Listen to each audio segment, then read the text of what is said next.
Bienvenue pour cette 5e édition d'Open Source Experience, organisée par le pôle systématique.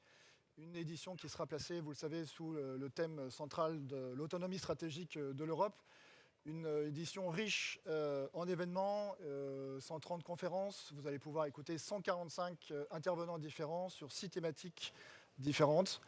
Je suis Fabrice Debloc, je suis journaliste et je vais vous accompagner jusqu'à 11 h pour cette plénière d'ouverture.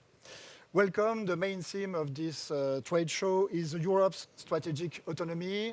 The trade show will be rich in conferences, debates, keynotes, and feedback. I'm Fabrice Debloc, journalist, and I will be with you this morning until 11. Retour à la langue de Molière. Nous allons commencer cette matinée par un duo de personnalités composant le monde de l'open source.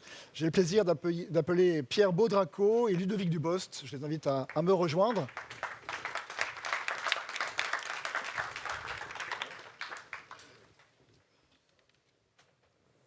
Alors, Pierre Baudracco, vous êtes président du Hub Open Source de Systématique et CEO de BlueMind.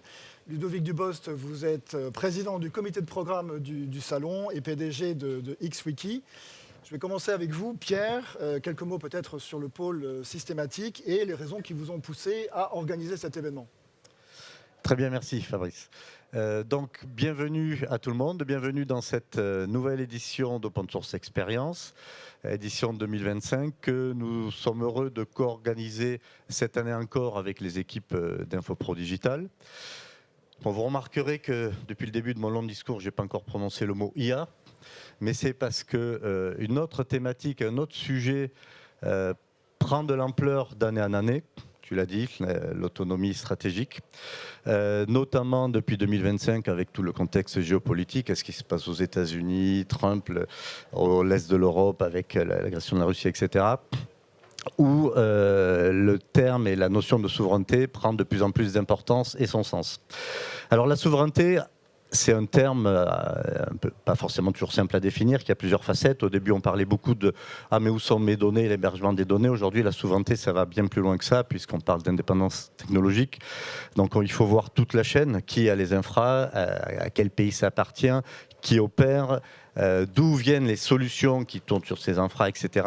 Et jusqu'au périmètre géographique, puisque tu as dit autonomie européenne. Mais si on parle à une région, pour elle, le côté souveraineté locale va être important. Est-ce que la société ou l'acteur est dans ma région ou pas? Donc tout ça, c'est à définir. Mais un point est sûr, c'est que la souveraineté, ce n'est pas quelque chose qui se décrète. C'est quelque chose qui se construit dans le temps, petit à petit. On l'a vu, que ce soit de façon militaire ou autre, ça prend vraiment du temps. Et pour construire et arriver à améliorer notre souveraineté, eh bien, il faut une stratégie industrielle. Ça ne se fait pas par une décision, ça ne se fait pas par une incantation. Alors la place de l'open source dans tout ça. L'open source n'est pas synonyme de souveraineté. Par contre, l'open source bien utilisé peut être un facteur décisif pour améliorer l'indépendance et la souveraineté. Pour qu'une politique industrielle fonctionne, il faut que l'ensemble des acteurs travaillent main dans la main de façon cohérente et de façon unie. Que chacun joue son rôle, mais également que chacun reste à son rôle, en respectant les particularités de l'open source. Typiquement, dans l'open source, on va avoir le domaine entre techniciens, les briques fondamentales, les briques de base, les outils, les frameworks. C'est de la technique pour les techniciens, et ça, c'est là où l'open source excelle. On va parler de partage, de contribution, de communauté. Sur un autre bout du spectre, il y a l'utilisateur final. L'utilisateur final, lui, en fait, l'open source, il s'en fout. Lui, il a une problématique, il a un besoin, il va chercher la meilleure solution à son besoin. Pour ça, il y a également un métier, y compris dans l'open source, qui s'appelle éditeur de logiciels dans le monde informatique, qui va prendre un besoin métier spécifique et le traiter, avec du code, mais avec tout un tas d'autres sujets. Et puis, dernier acteur important, c'est l'État. L'État dont le rôle est d'aider son écosystème, aider cet ensemble à grandir et à se pérenniser.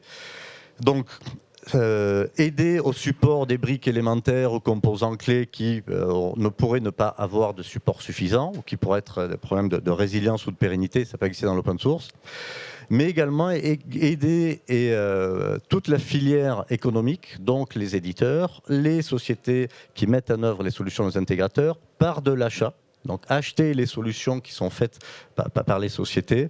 Et là, si on arrive à rester dans ce contexte, là l'open source prend toute son ampleur, devient un vrai argument de compétitivité tout en préservant l'innovation.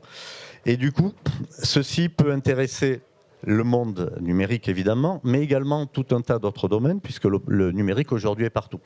Et c'est d'autant plus vrai pour Systématique, puisque Systématique c'est un pôle de compétitivité IT d'Île-de-France qui traite les deep tech, donc en gros les technologies avancées, qui a plusieurs domaines de spécialisation.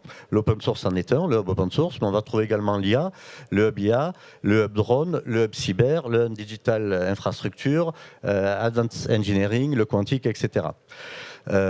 Et là, l'open source peut devenir vraiment un élément décisif. Et cette ouverture que l'on souhaite, pour plusieurs aspects, hein, c'est sensibiliser ou mieux faire entrer les idées, les concepts d'open source dans ces différents domaines, mais c'est également ouvrir pour les acteurs open source d'autres cas d'usage, d'autres possibilités.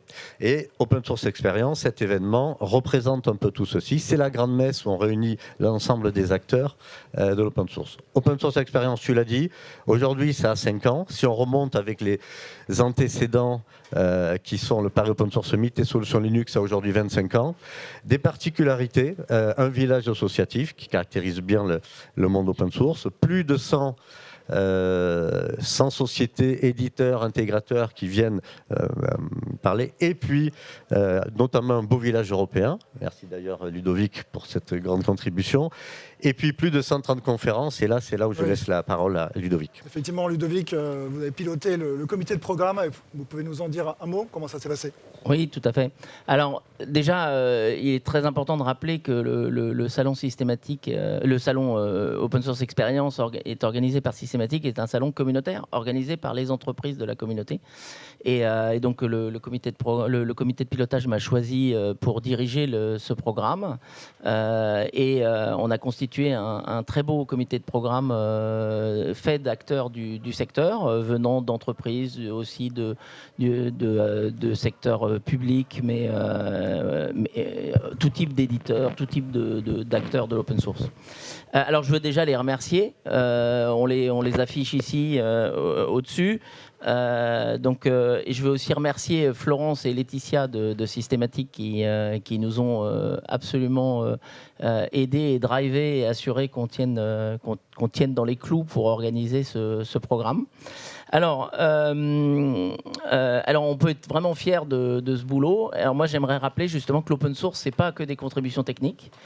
C'est aussi tous les gens qui font avancer l'open source avec des conférences de ce type, mais aussi la documentation, le marketing, etc. Donc ça, il faut rappeler qu'on a des contributions dans tous les domaines dans l'open source. Alors aujourd'hui, on a 7 tracks. Alors c'est dans la continuité des années précédentes. Donc pour ceux qui sont venus les années précédentes, on a des tracks très, très habituels, dont des tracks techniques, donc sur cloud et infrastructure. On a un track de développement qu'on a remis. On n'avait pas l'année dernière justement ce track de développement. On l'avait mis en pause. Il était présent dans les années précédentes, mais on l'a réactivé vu le setup qu'on avait ici avec un peu plus de salles. On a évidemment de l'IA et data. De la cybersécurité. Alors avec tous les aspects de la cybersécurité, on a d'un côté des aspects réglementaires comme comment gérer le Cyber Resilience Act ou des outils de gestion de la cybersécurité ou des outils plus secure. Donc on a tous ces aspects dans nos tracks. Et ensuite, alors on a un track très habituel à OSXP qui est business et enjeux, où on traite comment on fait de l'open source de façon économique et quels sont les enjeux autour de l'open source. Donc là, on va traiter beaucoup de souveraineté évidemment dans ce track et on aura des très belles conférences sur ces sujets. Et puis un track outils collaboratifs montrant en particulier les alternatives à Microsoft 365. Et pour finir, ce qui est nouveau cette année, c'est le track international. Alors OSXP, c'est une conférence qui est en français depuis le début. On a toujours accepté des conférences en anglais, mais qui étaient mélangées à l'intérieur des tracks. Et en fait, un des souhaits, et mon souhait en particulier, c'était de rendre la conférence plus internationale. Et donc pour ça, l'année dernière, on a créé le village européen. Où on avait 5 ou 6 exposants, en plus de quelques exposants internationaux qu'on avait déjà. Mais cette année, il a doublé. Donc on est à 12 exposants sur le village européen. Donc ça, c'est quelque chose dont je suis vraiment très content, parce que ça permet de vraiment étendre l'aspect international de la conférence. L'idée, ce serait que toute l'Europe vienne ici pour parler d'open source, OSXP et aujourd'hui, la plus grosse conférence open source business qui existe, après le FOSDEM pour les techniques, dans le monde technique, mais sur le business, on n'a pas grand-chose d'autre. Et donc, cette année, ce qu'on a décidé de faire, c'est de dire, on va avoir une salle, 100% du temps, donc pendant toute la période du salon, il y aura en permanence une salle où il n'y a que de l'anglais. Alors, il y aura des conférences sur tous les domaines. Donc, les 6 autres tracks nous ont amené leurs meilleures conférences en anglais pour qu'on les mette dans le track international, qui a été sélectionné par Peter Ganten et Sébastien de l'Appel. Donc on a travaillé aussi avec des acteurs internationaux pour aller sélectionner les meilleures confs internationales. Donc ça, c'est quelque chose dont on est très content et qui est une vraie nouveauté pour le salon cette année. Alors, plus de 130 conférences. On a 6 salles. Donc cette grande salle ici, dans laquelle on fait la plénière, mais on continuera avec d'autres confs et des keynotes aussi ici. 4 salles qui sont de l'autre côté des stands juste dehors. Et on a aussi une salle de workshop au premier étage. Donc ça fait plus de 130 conférences, vraiment avec un programme de qualité. Donc je remercie les membres du comité de programme et tous les gens qui ont participé. Oui. Voilà, donc les gens sont affichés au-dessus. Et vous allez voir leur super travail. On a aussi quelques événements spéciaux. Donc, par exemple, le prix des acteurs du libre, qui est traditionnel, organisé par le CNLL, Conseil national du logiciel libre. Et puis, il y aura un temps fort des associations appelé la Social Club, avec un quiz géant traditionnel aussi à OSXP. Voilà, donc pour finir, un petit mot sur le thème du programme. Donc, on était vraiment dans une année charnière aujourd'hui sur le thème de la souveraineté, donc c'était très naturel de parler de souveraineté, mais c'est aussi quelque chose, moi personnellement, ça me tient à cœur. C'est un sujet que j'ai toujours considéré comme très important. C'est probablement une des plus grosses raisons de mon engagement open source, de rester en Europe, en France, pour créer des logiciels et créer des logiciels qui nous permettent d'être plus libres, de les créer en open source, parce que je suis convaincu du rôle que l'open source a pour vraiment assurer la souveraineté par les valeurs de partage au niveau européen et aussi les aspects de transparence. L'open source, pour moi, est la meilleure solution pour l'Europe parce qu'elle nous permet vraiment de s'allier au niveau européen. Je ne crois pas à la création d'un équivalent au GAFAM en Europe. Et donc l'open source, c'est cette façon de vraiment partager avec tous les Européens et d'être souverains ensemble. Voilà. Donc aujourd'hui, on a une occasion vraiment unique d'agir. Il y a plein d'énergie dans ce salon. Vous allez pouvoir voir tous ces exposants qui ont une énergie absolument phénoménale pour essayer pour travailler sur cette souveraineté européenne et française. On n'a plus qu'à agir. Allons-y. Merci messieurs, on peut vous applaudir.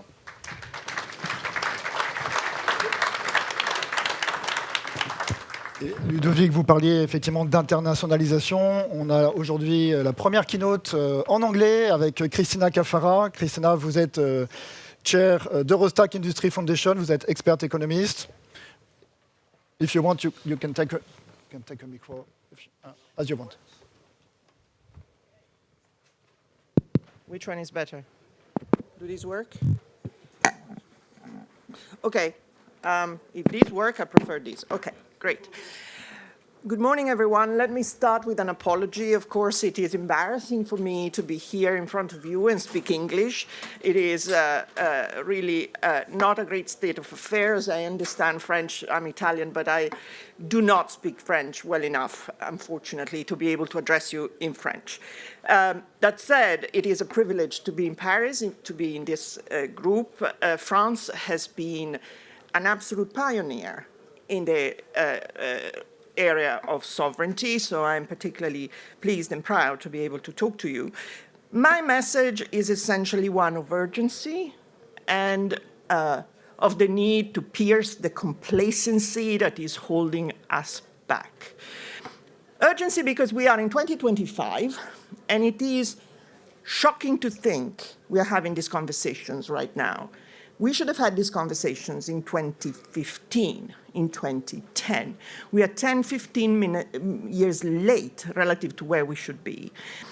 And the concern is that when I talk about complacency and lack of urgency, we are still not clear enough on what we really need to focus on.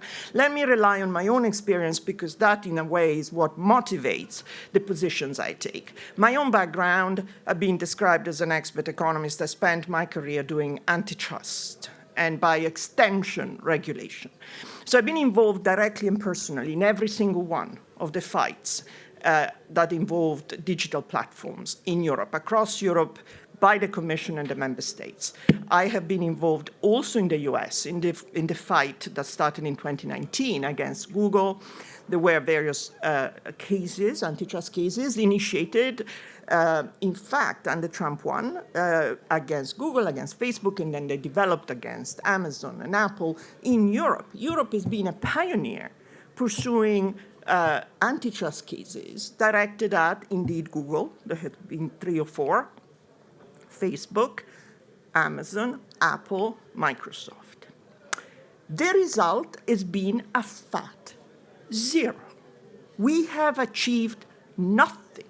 Let us not be delusional about it. Now, we then pivoted to regulation. And this is a source of great pride as Europeans, that we have installed regulation. We started with regulation as a continent. Fab. But the question is, what are we actually achieving? Because the question is not how many cases we are starting. The question is how much change on the ground are we really bringing? And so you hear all sorts of arguments. Well, the regulation is relatively recent. You need to give it time. No, let us not be delusional. The Digital Markets Act, the Digital Services Act, even before we get to the point where the current US administration is trying to turn it off, these are incapable of bringing about real material change. Yes, they will nibble at the margins. Am I against it? No. Are they counterproductive? Not particularly. But they're not going to change the reality of the market on the ground. So when Europeans are obsessed with regulation as our great democratic achievement, I say, slow clap. What are you achieving? What is changing on the ground? Because they are winning. They are winning. There is no question that Google is tired of winning. Meta is tired of winning. Amazon, Apple, Microsoft. We are not making any change. Simultaneously, the question is, what are we doing for us Europeans? Because when I was in my past advising industry, I remember these companies saying, but Cristina, you Europeans are so keen on regulation. What is it doing for you? What is it doing for you? Other than allowing the commissioner to put bicep emojis on LinkedIn or on Twitter and say, we are taming them. No, we're not. We haven't tamed them. We are not taming them. And moreover, it is not the hill to die on. Because some marginal fine or some marginal commitment or some marginal settlement with Google or with Meta will not deliver an industry to Europe. That is the reality. And where we are behind is we don't have an industry, full stop. 90% of our infrastructure. Why we were busy doing, we do European, we want to regulate commerce platforms and social networks and app stores and Google search. These platforms have been saying, okay, you go ahead, just go ahead, play, enjoy yourself.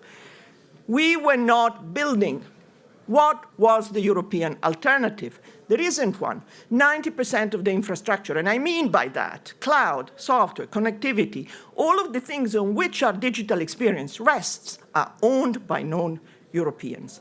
So now we wake up and say, there is a killer switch. Guess what? We are in the hands of President Trump. And we are all terribly upset. The discombobulation this weekend has been embarrassing about what the National Security Strategy document in the US came up with. Everybody's saying, how dare they? They talk about Europe being weak. Guys, we are, in the sense that we haven't actually done very much. And who is going to do something? Honestly, I don't believe the European Commission is going to actually deliver a map. Who? DigiConnect? Who? The institutions are going to give us the map of the digital future of Europe for the next 30 years? No, forget it. Forget it. That's bureaucracy. So unless industry gets its act together, we are not moving. And this is on us. This is on us. And when I say us, I feel incredibly strongly as a European, because I don't want to be misunderstood. I'm not a sort of Trump fan. I share some of the concerns, but at the same time, we need to be the one who do it. It's no good saying it's their fault. It's all for that. When I talk to some in industry, the answer is threefold. Why aren't you doing better? Three things. The Americans are too good. Okay, so get better, right? Do the product, or my customers don't understand me. This is like my wife doesn't understand me. No, you're boring. That's why. And that's the reason. And the third is the Commission should be doing X. The Commission. Who in the Commission? DigiConnect? I mean, the 9 worst words in the English language for a developer should be, I can introduce you to someone from DigiConnect. Forget it. Forget it. It doesn't come from there. So what does industry need to do? Because there is a ton of work that industry needs to do, and it's both supply and demand. The reason I just spontaneously came up with this Eurostack and tried to come up with people supporting it from industry. I don't care about civil society. I don't care about think tanks. Play over there, okay? Nice mood music, I don't care. The only thing that's going to change in the real world is if industry moves, which means demand, supply, contracts, money. And what is standing in the way? Let's ask ourselves, let's face the reality. Yes, supply is kind of ready. There is a lot of good stuff in Europe. There is a lot of incredible talent. I'm a fan.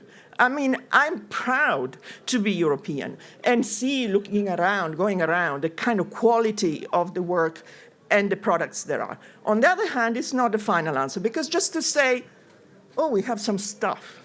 I've got some cloud, want to buy? Is not an answer, right? No one buys these services from a catalog. I mean, it's nice to have a list, but it's not enough. What customers are doing is the question. Because again, the issue is on the demand side too. It's not enough to say the supply side is ready to sell. Well, and where's the demand? Where is the demand? Because unless there is demand, we all know things don't happen. It's just blah, blah. So one of the dimensions of the Eurostack campaign that we've been pursuing, and by the way, I'm not a lobbyist. No one pays me a cent, okay? I'm doing this out of the goodness of my heart and passion. So one of the things that we've been pushing is procurement. Clearly, it is a disgrace that I'm speaking to the European Commission on Teams and to other governments on Microsoft Teams. What, there is no collaboration software in Europe? Of course there is. We're just not buying it. And why aren't we buying it? Well, I did a keynote to DIGIT, which is the unit of the European Commission that does procurement of tech. There were 400 software engineers from the commission there. And I said, why do you buy Microsoft? Why do you buy AWS? Well, because they are just easy, plug and play, turnkey. I can smoke a cigarette and go to lunch. Newsflash, you are a software engineer. You should be able to stitch things together, right? It's not just that that's a complete unknown to you. So the public demand needs to shift, no question. And we're making progress, I think, pushing procurement in that direction. The private demand, guys, let's not kind of delude ourselves. Are private companies serious when they say we want more sovereignty? Because one thing is to say it in public and meet the moment, and then another one is shift procurement to buy European. And that's where really the stickiness, the inertia lies. And it's a chicken and egg situation, unfortunately, because when a big industrial company, and they come to me as Eurostack and say, we want to shift some of our procurement to European supplies, what have you got? So I say, well, here, I've got lots of cloud in Eurostack, I've got lots of software, I've got AI, what do you need? The answer is, look, we are not going to stitch together your bits of cloud and software and AI.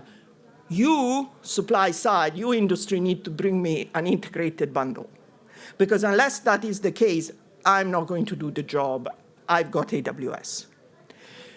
So it is a tough hill, but this is the hill to die on. It is not stupid regulation. Please do not make regulation the symbol of our sovereignty, masculinity, whatever you want to call it. What is that? Let's forget that. Let them play in Brussels. Let them just play with the platforms. The platforms are saying, okay, fine, you want 100 million? Okay, I'll see you in Luxembourg. Spend another 5 years appealing this. Get real. This stuff isn't moving the dial. What moves the dial is industry getting serious on the supply and demand, on offering products that are competitive and forward-looking. That's my message. Thank you very much. Thank you very much.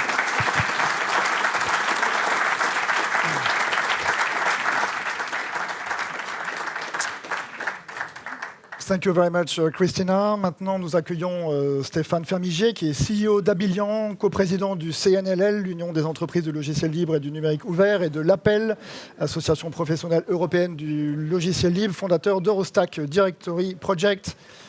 Stéphane, c'est à vous. Passez la zapette. Merci. J'ai un retour sur l'écran. Comment ça se passe? Ah. Marche. Bon alors, bonjour. Alors, Christina vient de nous parler, de nous présenter un peu une situation en Europe qui n'est pas très joyeuse. Et la vraie question, c'est est-ce qu'on va y arriver? Donc, la réponse, c'est oui, bien sûr. Et pour cela, il faut passer à l'action. Donc, passer à l'action, c'est quoi? Il faut un plan. Et avec un certain nombre de collègues au sein de l'Alliance pour les données industrielles, le cloud et l'edge computing, on a élaboré ensemble un certain nombre de propositions, 70 propositions, et c'est ces propositions que je vais vous présenter aujourd'hui. Donc si on commence par le constat, c'est un constat brutal, qui va être d'ailleurs détaillé dans quelques minutes par Laurent. C'est 265 milliards d'euros qui partent chaque année de l'Europe vers les États-Unis sur des dépenses en logiciel B2B et en cloud B2B. Mais le problème, c'est pas que l'argent. Il y a un problème d'extraterritorialité des lois américaines, donc le Cloud Act et surtout le FISA Act, qui font que les services américains ont accès aux données des Européens, données personnelles et données stratégiques, des données des entreprises, dès lors qu'elles sont manipulées par des entreprises américaines, même si ces données sont localisées en Europe. Et puis surtout, il y a un aspect stratégique. C'est-à-dire que nos choix technologiques sont dictés par des roadmaps qui sont décidés soit à Seattle, soit dans la Silicon Valley. Et notre innovation, nous, entrepreneurs européens, elle est bridée finalement par ces dépendances technologiques. Donc la question n'est pas juste économique ou technologique, c'est vraiment une question de souveraineté. Alors on parle beaucoup de souveraineté des données, mais ça ne suffit pas. C'est une équation qui nous a été présentée à cette conférence il y a quelques années déjà par Peter Ganten. C'est l'idée que la souveraineté numérique, c'est bien sûr la souveraineté des données, mais c'est surtout l'autonomie technologique, l'autonomie stratégique. Donc, il faut contrôler les données, mais il faut aussi contrôler les logiciels. Et bien sûr, l'open source, le logiciel libre, eh bien, c'est la voie, c'est le chemin vers cette autonomie stratégique. Pourquoi ? Les raisons sont évidentes. Par construction, par les 4 principes du logiciel libre, la transparence, la réversibilité, la mutualisation des développements, tout cela fait qu'on va rester par choix, parce qu'on a la possibilité d'utiliser et de maintenir et de développer ces technologies, et pas par contrainte. Alors, on a publié ce rapport qui est présenté ici sur le slide, en tout cas une infographie, qui est basée sur 5 obstacles au départ. Donc l'open washing, des faux standards ouverts qui sèment le doute sur la stratégie à tenir. Le sous-financement chronique des briques logicielles libres fondamentales, l'invisibilité, et ça nous parle particulièrement en tant qu'entrepreneur, de nos solutions sur le marché, la pénurie de compétences et enfin la gouvernance des projets qui est souvent située hors d'Europe. Donc on a fait 70 propositions autour de 5 piliers avec l'objectif que la situation soit très sensiblement améliorée d'ici une dizaine d'années. Alors le premier pilier, c'est le socle technologique. Donc avec des propositions clés, par exemple un fonds de souveraineté. Donc il y a une proposition qui circule, le European Sovereign Tech Fund, des standards ouverts, des vrais standards ouverts, des architectures de référence ou des projets pilotes pour montrer que ça marche. Deuxième pilier, les talents, la formation. On ne peut pas être souverain si l'expertise n'est pas chez nous, si elle est, par exemple, aux États-Unis. Donc, plusieurs propositions qui concernent notamment le milieu de l'enseignement supérieur, mais d'autres aussi. Des certifications européennes reconnues par l'industrie, donc une co-construction avec l'industrie. Des centres d'excellence universitaire sur les logiciels libres, comme il y en a eu un fondé par Roberto Di Cosmo il y a quelques années, l'IRIL. L'open source dans les cursus de sciences et de technologies au lycée, et puis des programmes de reconversion. Alors, troisième aspect, la commande publique. Donc ça, Christina vient d'en parler, notamment. Ça peut tenir en une phrase, ou un slogan, argent public, code public. Donc ça, c'est un vieux slogan. Bon, on voit que ça n'a pas forcément eu encore l'impact que ça devrait avoir, mais il faut en remettre une couche. Donc priorité à l'open source et préférence européenne dans les achats. Donc ça, c'est des sujets qui sont effectivement maintenant, cette année, enfin, discutés sérieusement, que ce soit entre la France et l'Allemagne ou que ce soit au niveau européen. Donc c'est décisif. Pourquoi ? Parce que la puissance publique, elle peut créer des marchés. Les PME européennes ne peuvent pas rivaliser avec le marketing des Américains. Donc il faut changer la donne. Donc pour cela, il y a un certain nombre de propositions, des critères clairs sur ce que veut dire open source européen, des guides pour les acheteurs, ça c'est fondamental. Si les acheteurs ne connaissent pas, ne comprennent pas, on n'arrivera pas à vendre grand-chose, des répertoires, etc., etc. Alors pour que souverain veuille vraiment dire quelque chose, il faut des définitions précises. Alors on ne va pas donner les définitions, mais on peut parler de principes. Donc moi j'ai proposé les principes low-tech, c'est un acronyme, et c'est finalement des principes qu'on retrouve dans des discussions ou des propositions qui ont eu lieu ou qui sont en cours. Du côté de l'Alliance pour le cloud et le edge et les données industrielles, Eurostack aussi, on a publié un document il y a quelques mois. La Commission européenne a publié un document, et puis le CSF numérique de confiance, donc représenté par Michel aujourd'hui, également travaille sur ces sujets. Donc 5 critères légaux, juridiques, l'immunité aux lois extraterritoriales, opérationnelles, le fait d'avoir par exemple du personnel européen et que tout soit opéré en Europe, notamment les données, des critères technologiques, donc ça c'est peut-être le plus fondamental, d'utiliser les standards ouverts, de promouvoir la réversibilité, l'interopérabilité et bien sûr les briques open source qui sont des facteurs très puissants d'interopérabilité et de réversibilité, les facteurs économiques, donc la création de valeur en Europe, et puis en Europe pour l'Europe. Et puis enfin, des facteurs culturels. Donc ça, c'est un sujet qu'on évoque moins, mais c'est la question des valeurs, la question des compétences et la question de savoir si on est entendu quand on essaye de parler. Alors, quatrième pilier, le financement.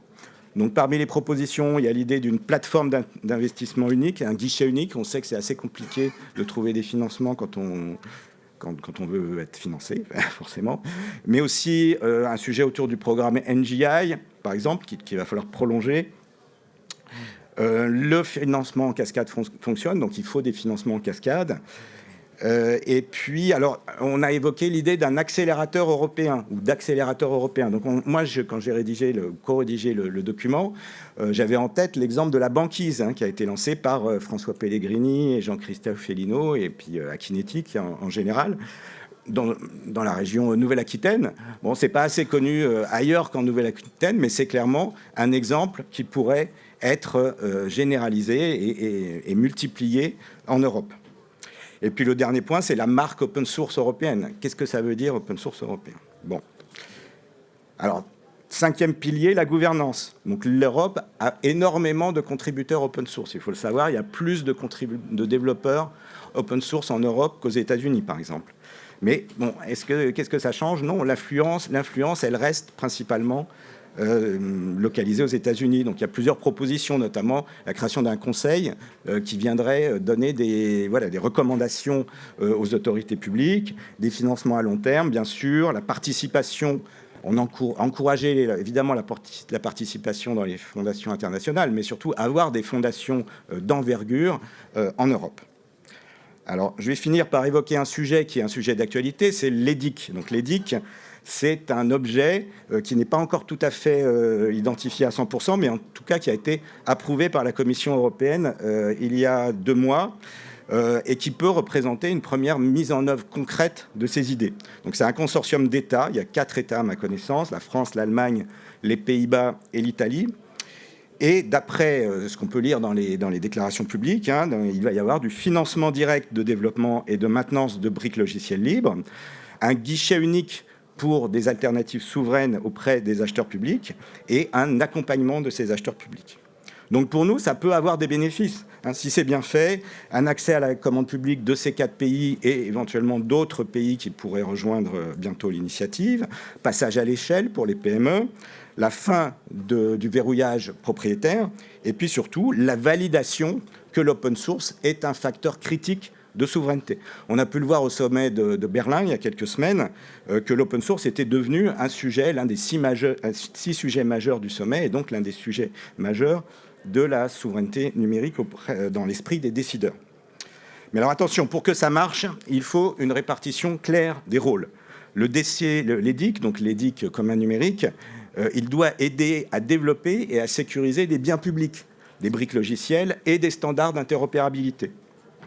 L'industrie européenne, que nous représentons, notamment l'Appel, Eurostack et d'autres organisations, développe des produits et des services qui implémentent ces standards et qui utilisent ces briques logicielles pour construire, comme l'a souligné Pierre tout à l'heure, des véritables solutions à valeur ajoutée.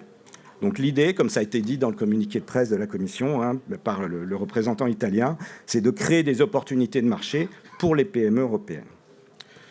Donc en conclusion, c'est vrai que c'est un peu... J'espère que je suis dessus, oui. C'est l'enjeu principal, c'est la décolonisation numérique. Alors c'est vrai que c'est un mot très fort, mais le constat, on va encore en discuter, il est aussi très fort.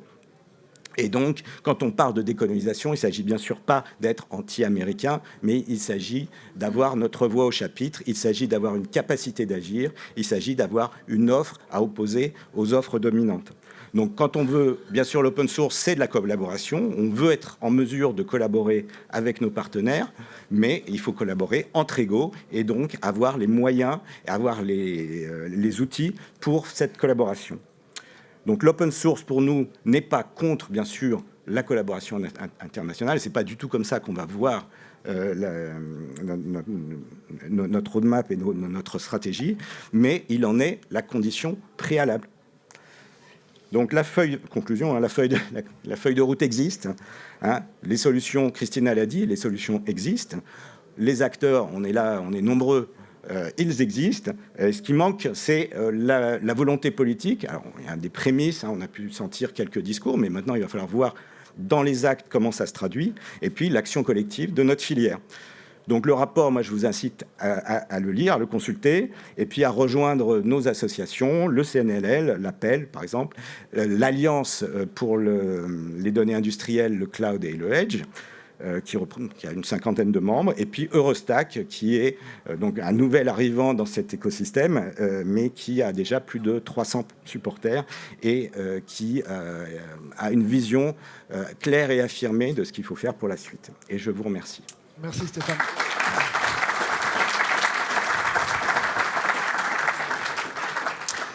Merci Stéphane.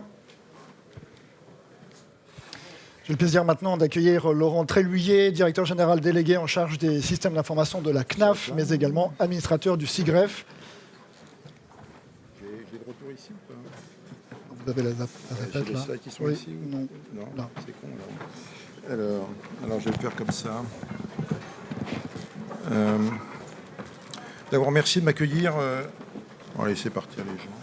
Ils ont tort de partir. Hein, voilà. J'ai vos clients là. Bon, bref. Alors, donc, je vais juste présenter globalement le SIGREF en une slide. Hein, donc, et puis après, vous parlez un peu de l'étude qu'on a menée l'année dernière et des suites qu'on fera après. Donc le SIGREF, c'est les 160 grandes entreprises, administrations au niveau français. Hein. GREF veut dire grande entreprise française. Donc ça représente plus de 2000 milliards de chiffre d'affaires, budget et autres, et 80 milliards de budget IT par an. Donc on représente une masse financière, en tout cas en budget, et en notre capacité d'investissement. Et c'est nous qui, globalement, à un moment, déclenchons l'achat, puisque même si on a nos acheteurs qui ne sont pas forcément dans les DSI, mais on travaille autour de ça. Notre mission première, hein, c'est de développer avec nos membres un partage d'expérience d'abord, et puis de réfléchir sur nos stratégies SI, et de se dire qu'est-ce qu'on peut évidemment apporter à notre écosystème. Voilà. Donc on a beaucoup, depuis quelques années, beaucoup agi aussi comme lobbyiste, c'est-à-dire de dire quelle est notre influence à avoir auprès des décideurs pour effectivement définir une politique de développement de l'IT. Alors dans le SIGREF, il y a plein de gens très différents. Vous voyez qu'entre moi, je suis DSI de la CNAF, hein, la Caisse nationale d'allocation familiale. Finalement, quel est mon point commun avec le DSI d'une grosse boîte privée qui est sur l'ensemble du monde et qui est en compétition? Eh ben, on arrive à définir finalement des trajectoires communes et des éléments communs.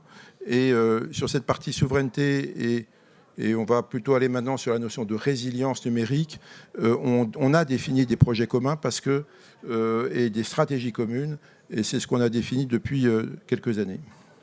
Alors, on a voulu savoir un petit peu, finalement, comment dépenser l'argent. Et notre budget IT, c'est quoi exactement? Alors, c'est là où, d'abord, on a très peu de chiffres. Les données sur nos dépenses sont extrêmement faibles. Que ce soit acteur privé ou public, on a à peu près les mêmes données. C'est-à-dire que les chiffres que je vais vous présenter là, c'est des chiffres à titre d'expert, confortés par le cabinet Asterès, mais que je retrouve, moi, de manière à peu près équivalente, à 1 ou 2% près, dans ma DSI. C'est-à-dire que 83% des parts de marché sont des acteurs américains. C'est-à-dire qu'on utilise de la technologie américaine quand on achète, tous. Acteurs publics, acteurs privés. Et 80% de la valeur est créée par les États-Unis. Donc ça fait d'énormes chiffres, hein, globalement. Hein, c'est plus de 268 milliards, 300 milliards de dollars annuels de valeur ajoutée, 2 millions d'emplois directs au niveau des États-Unis. Donc vous voyez que c'est énormément de masse financière et d'emplois qui sont générés par nos achats en Europe. Ces chiffres-là sont extrêmement compliqués à avoir parce que personne ne les calculait. En fait, comme on achète avec des filiales européennes, d'acteurs américains. Les flux financiers, ce n'est pas des flux financiers qui sont vus par la direction du Trésor ou par d'autres. Donc les chiffres sont très compliqués à voir. Et l'étude qu'on a sortie, c'est un peu les premiers chiffres qui sont sortis, alors qui sont confortés par les différents maintenant de l'expertise. Et nous, on demande en tant que SIGREF, ce n'est pas notre boulot de les sortir des chiffres comme ça. On les a sortis à titre d'experts dans un premier temps. Et on a besoin que ça soit conforté au niveau français et européen. J'appuie encore sur le bouton. Donc, les tendances du marché, c'est ça augmente. Et dans nos négos commerciales, et tout à l'heure, Christina a cité quelques acteurs, on est tous dans des rondes de commerciales avec des augmentations de 5, 10, 15, 20%. C'est-à-dire vous rentrez en salle de négo et comme vous êtes dépendant, votre capacité de négociation est faible. Là, Microsoft a annoncé la bundleisation, l'intégration de Copilot dans ces bundles avec une augmentation de 10% sur en tout cas sur la partie secteur public. Voilà. Quelle est notre capacité de résister à cette augmentation de 10%, même si on ne veut pas utiliser leur IA? Donc, on a une négociation qui est difficile. Et nous, ce qu'on explique actuellement, et depuis le passage en mode SaaS de l'ensemble des logiciels, finalement, on subit ces augmentations-là. Ce qui est évidemment insupportable dans nos organisations. Vraiment, dans le secteur public, je vous assure qu'en ce moment, on n'est pas à l'augmentation des budgets IT. Et si je prends mes collègues du privé, ils sont tous aussi dans une difficulté pour expliquer à leur PDG, que l'augmentation naturelle des prix va les conduire à augmenter de 10% le budget IT par an. C'est évidemment pas possible. Et puis donc ça veut dire qu'à terme, finalement, c'est des augmentations sans service supplémentaire ou sans service qu'on demande d'ailleurs supplémentaire. Et donc c'est vraiment du bénéfice qui passe aux États-Unis. L'affaire Broadcom, etc. Vous achetez le même produit, vous payez 35% de plus. Donc on a besoin et on voit une tendance des besoins qui connaît une hausse exponentielle en s'appuyant sur le cloud. Et puis sur le cloud, on voit, et c'est ce qu'on va regarder un peu cette année, c'est aussi des acteurs américains qui chassent en groupe, moi j'appelle ça de la meute, c'est-à-dire qu'ils vous vendent et le logiciel et le cloud. Et donc, vous subissez des augmentations et dans le cloud et sur la partie logicielle. Et donc, c'est de l'achat groupé, tout simplement. Donc, vous n'avez pas le choix de votre support, etc., et de votre développement. Donc, c'est un peu ça que je voulais vous donner comme quelques éléments d'information. Donc, par rapport à la conférence sur la partie open source, c'est effectivement une des solutions qu'on regarde tous. On a tous des composants open source dans nos systèmes. Voilà, donc c'est se dire comment on intègre plus d'open source, avec des choix par rapport à des éditeurs, et comment on l'intègre dans nos systèmes d'information. Avec une difficulté quand même, et moi je représente notion de client, c'est faut que ça marche. Et aussi bien le privé, mes collègues du privé, ils sont très business. Eux, ils sont en compétition internationale pour vendre des voitures, pour vendre du luxe, etc. Donc eux, c'est pas le problème. Leur PDG ne va pas sur le côté est-ce que finalement tu prends telle ou telle solution. C'est pas son problème. Il faut que ça marche, il faut que ça se développe, il faut que ça fasse de l'innovation. Donc on ne peut pas se permettre d'avoir des éléments fragiles dans nos systèmes d'information. Et pour une administration, vous voyez bien que, par exemple, si je ne paye pas les allocations familiales et logements et le RSA tous les 5 du mois, ça posera, on verse à peu près 8 milliards par mois. Vous voyez, ne pas verser 8 milliards par mois dans une économie comme la France, ça pose une difficulté. Donc, ça veut dire qu'on a besoin des choses qui marchent, on a besoin d'une industrie forte. Et le dernier point sur cette notion de résilience, avec le SIGREF, on sensibilise nos conseils d'administration. C'était un sujet qui n'était pas dans les conseils d'administration. Et c'est un sujet qui est arrivé dans les conseils d'administration. Et ça, c'est la bonne nouvelle. C'est-à-dire que la partie, finalement, choix des éditeurs, c'était un choix qui était laissé à la DSI, éventuellement challengé par l'acheteur. Là, maintenant, cette capacité, et les PDG se disent, et nous demandent, voilà, tes choix, est-ce qu'ils sont vraiment, est-ce que ça ne me rend pas dépendant d'un acteur ou d'un pays, etc. Donc c'est quoi notre capacité de résilience? Et ça, c'est quelque chose de nouveau. On a un travail dans le cadre du SIGREF pour éduquer, alors mauvais terme, mais voilà, sensibiliser nos PDG autour de ça. Et voilà, c'est un programme qu'on va travailler avec les acteurs représentants des conseils d'administration. Donc voilà un peu ce que je voulais vous présenter sur cette étude-là. Et puis on fera d'autres éléments dans la table ronde. Merci beaucoup.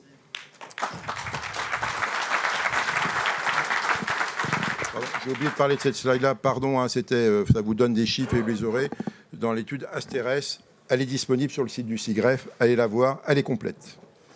Merci, merci Laurent. Laurent